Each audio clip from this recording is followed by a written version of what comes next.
This film features a Sunderland flying boat after military service, which transferred from the Royal Australian Air Force 10 Squadron to BOAC British Overseas Airways Corporation in March 1946.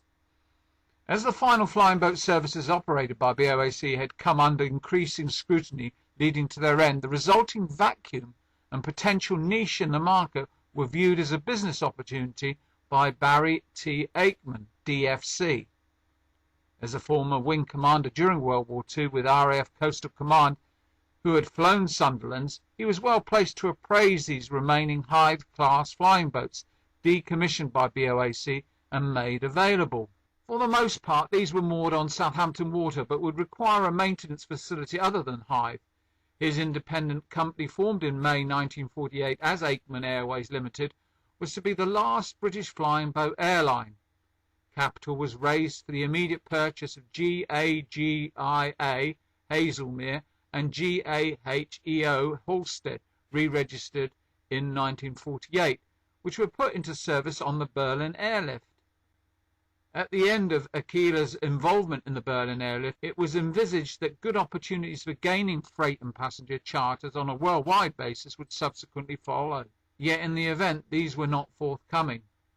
Therefore, at the start of 1949, plans were advanced for Aquila's first holiday destination, in flying from Southampton to Madeira via Lisbon. The service commenced from Southampton on the 24th of March and proved to be popular.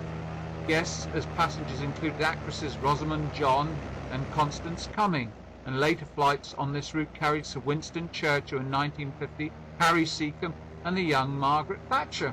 Over the ensuing years, Madeira was to be Aquila's outstanding achievement, with 2 return flights a week in peak season.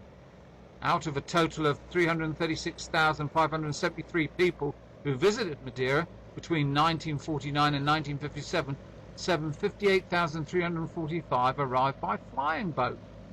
After an extensive search and considerable negotiations, Barry Aikman secured an engineering and maintenance base by the River Hamble for Aquila's fleet of flying boats on the site of an old seaplane station developed in the Great War.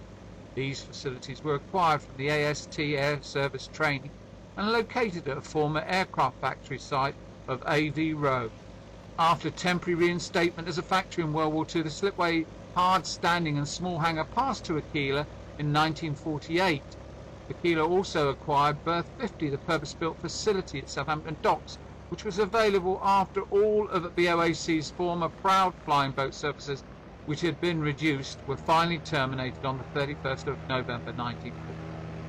Berth 50 had been the first purpose-built facility and the 4th site used in Southampton Docks during the flying boat era. On the quayside there was a passenger terminal and a shed for the handling of luggage and consignments of freight.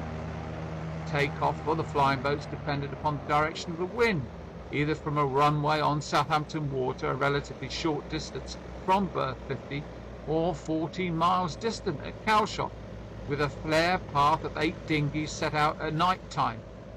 If the runway off Calshot was required, then the flying boats were towed for an hour instead of making their own way. The brochure provided by Aquila for passengers gave welcome reassurance that with timely advice for first-time travellers. Immediately prior to takeoff, you will hear the captain test his engines by running them in pairs to full power. We tell you this because in the past some of our less knowing passengers have got the impression that the pilot had made 2 unsuccessful attempts to take off and finally made it on the 3rd. At night, by the way, exhaust gases escaping from the engines are clearly visible, whilst during the day you may notice oil streaks on the wings, both normal occurrences.